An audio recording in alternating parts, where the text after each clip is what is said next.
will march to Malacanang. Now, I'll read to you a open letter to General BRAWNER, the head of the Armed Forces of the Philippines. Ito, nasabi ko na kanina, si Orly Gutesa, tinago na ni Martin Romualdez.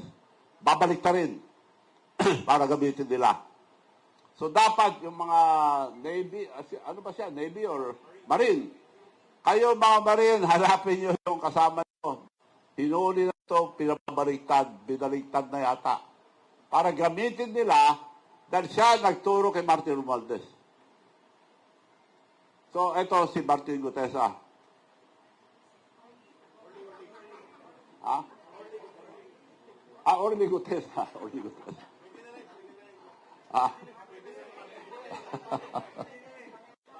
Ano sinabi mo? Okay. Tinago na ni Martin. Anak na ni Martin yan. Okay, kung ipapaitulot nyo, babasahin ko itong open letter to General Romeo BRAWNER.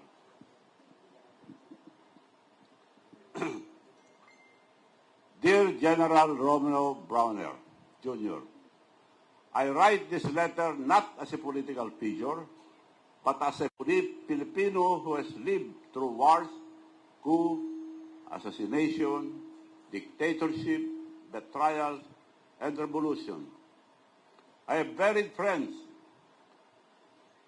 seen President rise and fall, faced real enemies, and watched our nation collapse more than once, not because of foreign forces, but because good men choose silence.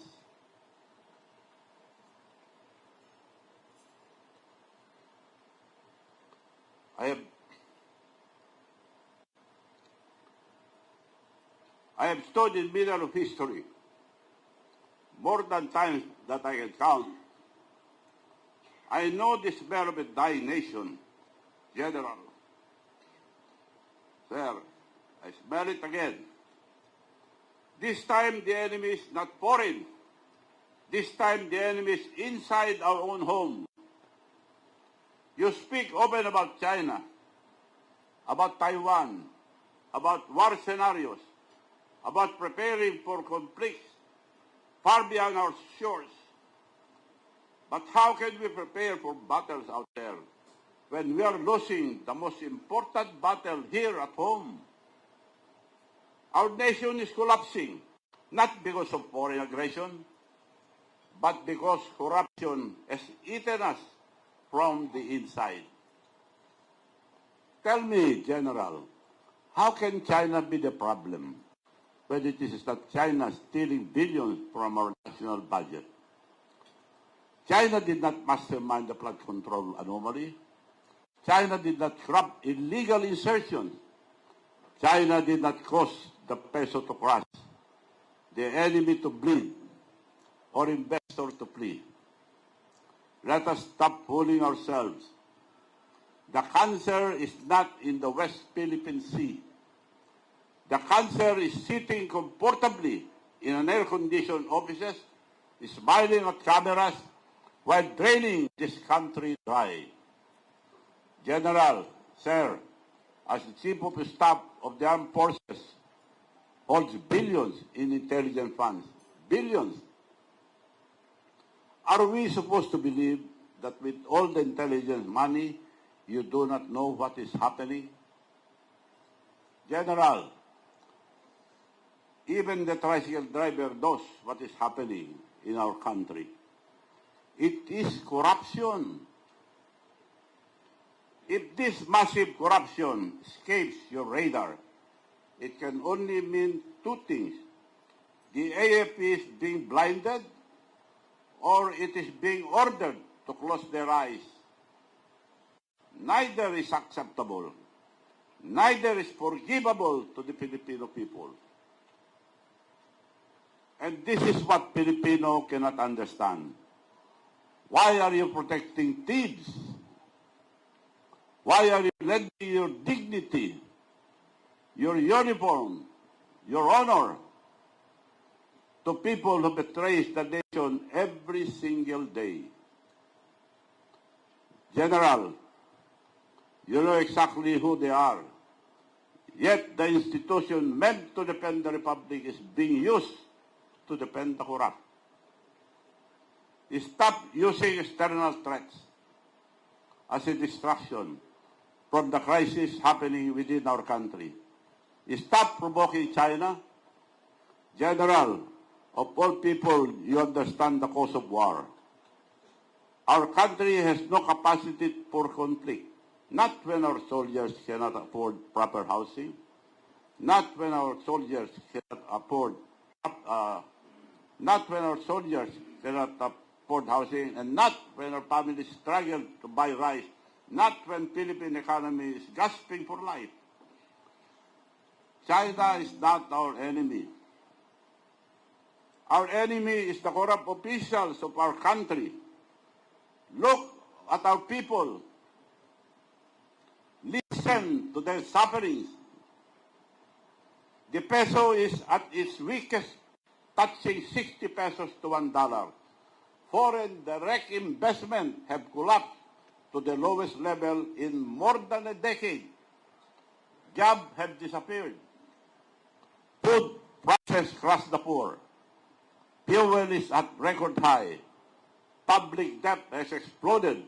Our country now owes more than 17 trillion pesos. And we are paying 2 trillion yearly debt payment. 17 trillion. So mga anak natin may utang na, nakautang na.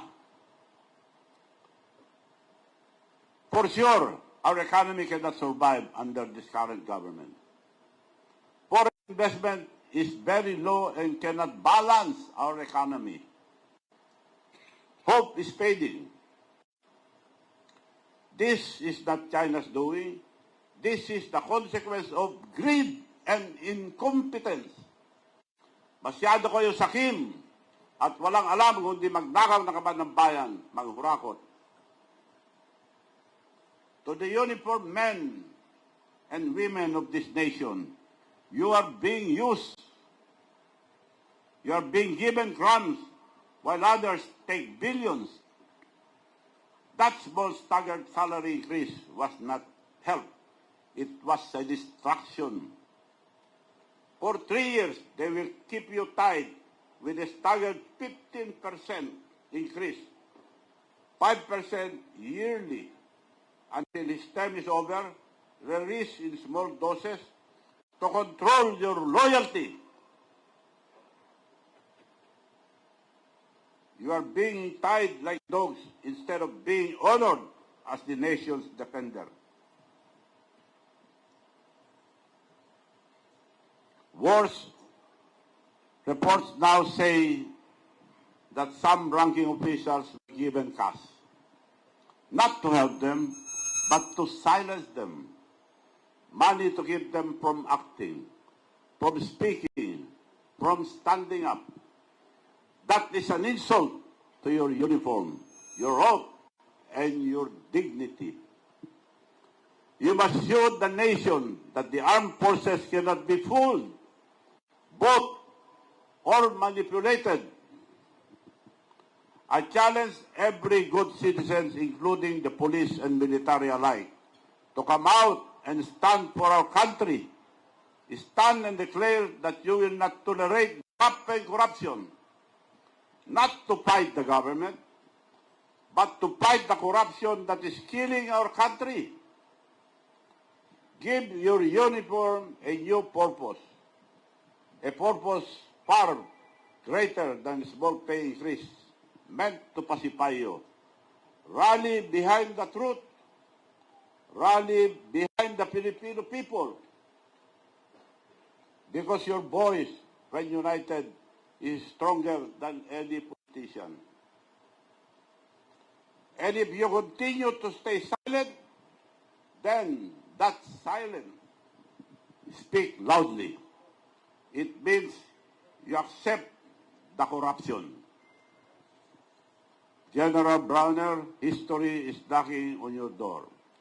One day, long after this administration is gone, your grandchildren and the history books will ask, where did the Chief of Staff stand when the nation was drowning in corruption?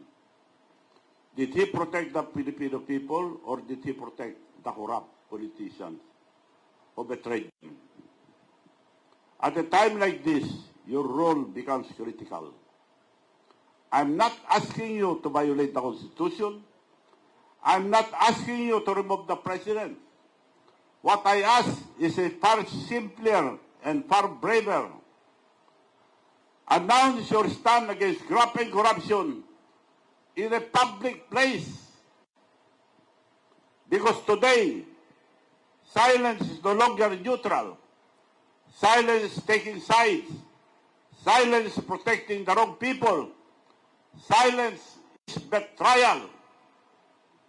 And if you stay silent, history will judge you harshly.